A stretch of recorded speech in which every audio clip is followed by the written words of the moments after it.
What's going on? How we doing this morning? All right, got one for you. So I want to talk about a couple things this morning, but the first thing I want to talk about is quick way to lose credibility. All right. So let me get this thing right because I don't want us to have no interruptions this morning because this one we're gonna talk about. All right. So the first thing we're gonna talk about is a quick way to lose credibility. Now, when you look at credibility, right, a quick way for leaders to lose credibility, and I'm talking to those leaders, all right, because there's a lot of leaders out there, but I'm talking to those leaders who have appointed authority, right? You are a leader and you have been given appointed authority. And I do say given in that manner because it was given to you and it can be taken away. Now, to those leaders who have appointed authority, this is the quickest way to lose credibility. When you assign standards or you assign things to be done that you are not willing to adhere to yourself. All right. Simple things like we need to be in a specific place at a specific time to do X. If you can't be in that specific place at that specific time to do X, that sends a message to the people that you follow. Those people are going to remember that stuff. They are going to remember that you said be at place X at this time and you were not there, regardless of how great you've been. If that has not been communicated, that is the quickest way to lose credibility. When you tell people to do things, that's for the group, and you cannot adhere to those things that you have told the individuals to do. Quickest way to lose credibility, and I talk about credibility all the time, right? So we have credibility, we have buy-in, and we have influence. But that is the quickest way to lose credibility. Like, I don't care what you do for the rest of the day, because like, think about it like this. Leadership is like a court case, okay? You got the prosecution and you got the defense. In your entire career, you are building said court case, right? You're building that court case. So when you're a leader and you do things where you don't like, you say I'm going to do X and you don't do X, you do Y. You just gave ammunition to the prosecution. And you on the defense. You just gave ammunition to the prosecution. You on the defense. You said you were going to do this. You didn't do it. So that's what you just did. You gave ammunition to the prosecution. That's what you're doing. That's what leadership is like. You are constantly under a microscope. But look, here's the thing that you have to realize. We have volunteered for this. It's not easy to be a leader. It's not. It's not easy. It's not easy. We volunteered for this. This is what we want to do. We want to do this this is our way of giving service back. This is the cost that we pay. This is the cost that we pay. But you have to take these things into consideration when you're doing business. This is the quickest way to lose credibility. And I'm pointing this out because I don't think that, it's been addressed properly, or at least I haven't seen it be addressed. It doesn't mean it hasn't been addressed. I haven't been in the place where it's been addressed. Now, here's the other thing, because these are all mindsets. These are all mindsets. And I got a story that I'm going to tell after I talk about these second two mindsets. Like, you'll hear things like, okay, we'll start when I get there. Devaluing people. That's not putting people first. We'll start when I get there, right? But there's a standardized time. There's a system that's been put in place. When you say, we'll start when I get there, okay. All right, got it. Or you're never late if you're waiting on me. This is my thing, or whatever it is that you want to put it at. These are all mindset. These are all mindsets that destroy organizations and unit cohesion and all of that stuff, because it's not a good mindset to have. And this is why. When I was in Korea, I was a staff sergeant. I had he was a specialist at the time. He's a Sergeant First Class now. His name is Sergeant First Class Brendan Calvin. All right. I often talk about Sergeant Calvin. He's one of the finest soldiers I've met. Right. So Calvin was an older guy at the time, and he was our CBRN NCO, but he was a specialist, right? So he's very mature, very squared away, very well put together, very well rounded, and he's always happy. He's a happy guy. He's a happy guy. He's not one of those super chipper guys, but he always has a positive attitude, regardless of what it is. Like he has the same things that he deals with as everybody else, but he always has a positive outlook on life. So I came in his office one day, and I'm sitting there, and I'm like, Calvin, what's going on, man? He was like, Sergeant, he said, some people just don't get it. And this is strange for him because this isn't normally how he communicates. So I'm like, what's up, man? Talk to me. He's like, well, sir, he said, people just don't get it. He say, we're here right now, right? We're doing all of these things, but all of this time we didn't have anything to do. But here it is now, Friday. We're gonna stay this entire time. We're gonna stay until all of this stuff is done, but we had all of this time. And people don't value our time. He said it's almost if they don't understand that one day we're all going to die. Nobody's time is more important than anybody else's time because we all have a very finite amount of time. We're all going to end up in the same place in a hole at the end of our lives.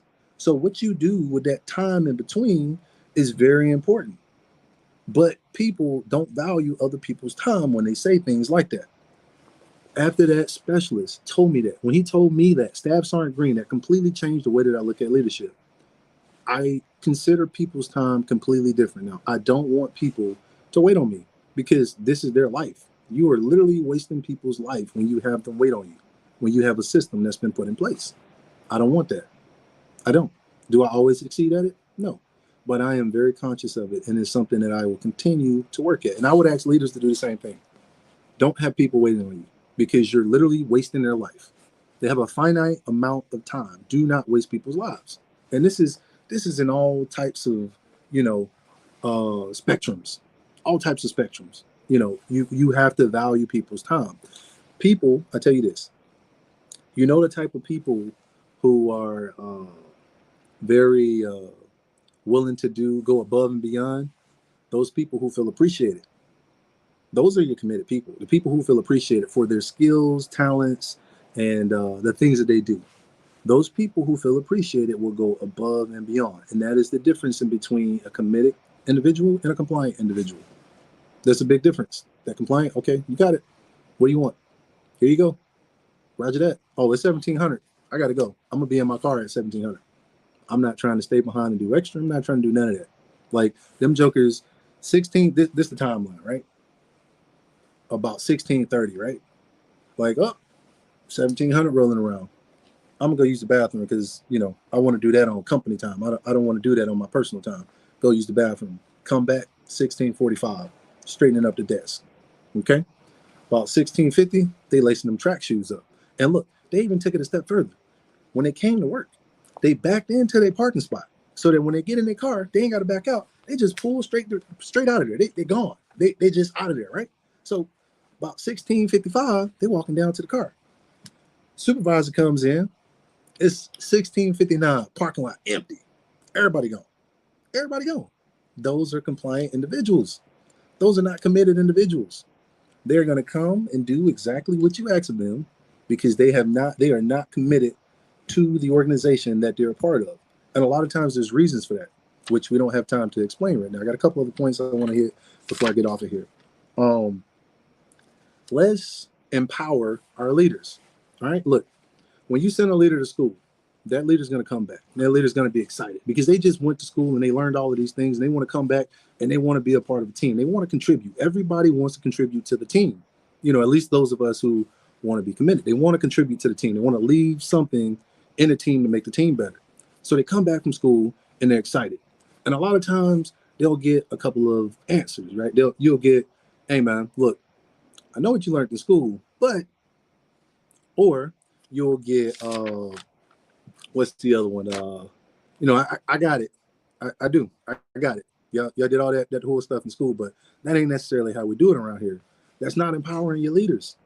If you see somebody doing something, right, and it looks easy, there's a reason that it looks easy for that person that's doing it. They have spent the time, okay? They put the time in, they put the effort in, and they have honed their skills. Like they have achieved the level of proficiency that appears to be easy.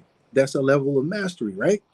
And when you look at it, you're like, oh man, that looks easy. I can do that too. But then you go and try to do it and you can't do it because you don't have those repetitions in, or there's something that they've figured out that you haven't figured out, but that takes time. And I think when we send leaders to school or we send people to school and they learn things, or they've been like, let's say they have a skill set or an identifier that they've been doing for 11 plus years, 5+ years, 10 plus years. They've been doing this thing. They're getting good at it. And then you come back as the leader, and now you talk to that individual for 5 minutes, and you're the SME, and they're just your subordinate. That's not empowering our leaders. That's not encouraging them to go out there and stay steadfast and put the time that it takes to be disciplined in that art so that they can come back and be a productive part of the organization. That's how we empower leaders. We empower leaders that way. This is the last thing I'm gonna say. I'm gonna get off of here. I know I've been going a little long. Hey, I appreciate y'all. I appreciate y'all for coming on.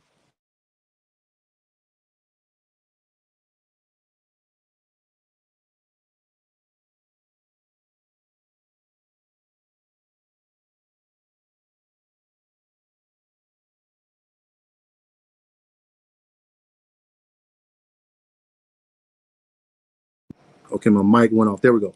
When we talk about empowering our leaders, okay, there's a concept, right? If you got a young leader and this young leader comes to you and they say, hey, Big Sarn, hey, ma'am, hey, sir, I got this plan, or I got this thing that I want to do. Hey, come on, kill it. What you got going on? What you got? They're gonna give you the plan, right? They're gonna give you a plan. Like, hey, look, this is what I want. They're gonna be excited. Like, hey, look, this is what I want to do. Like, I want to do it like this. Boom, boom, boom, boom, boom. They probably gonna come to you with like a 40% plan, right? A 40% solution.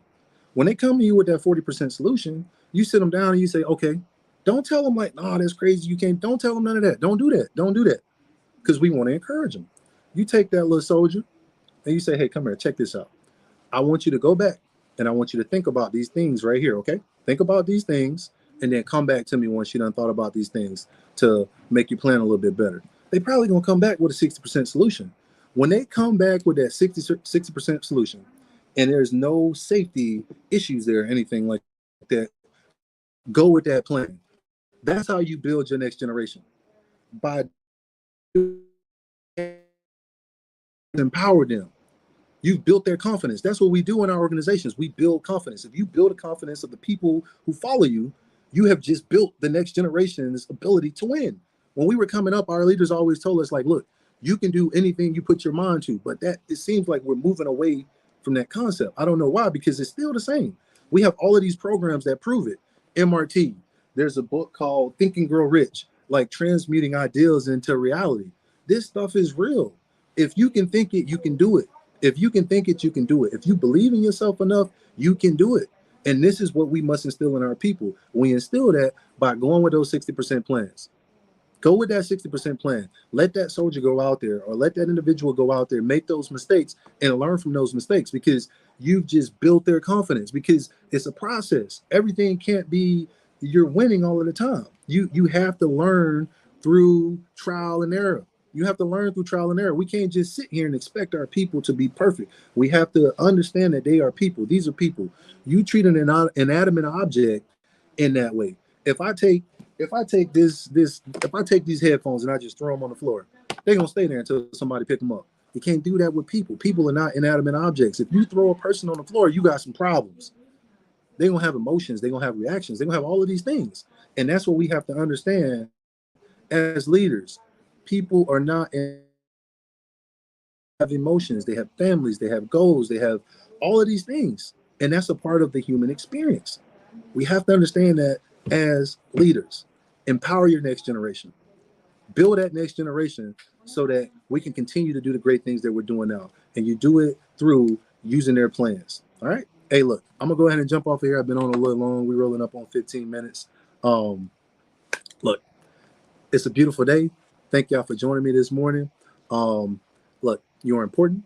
You matter. Don't let anybody make you feel as if you're insignificant. And if you do, come in the inbox. We got people here to help you. All right. The NCOPD Live team is here to help you. Let's Talk About It is here to help you. And the Women's Intentional Podcast is here to help you. Hey, look, life is a choice. And depending on you to choose well. Oz, you're signing out. I'll be talking to you soon.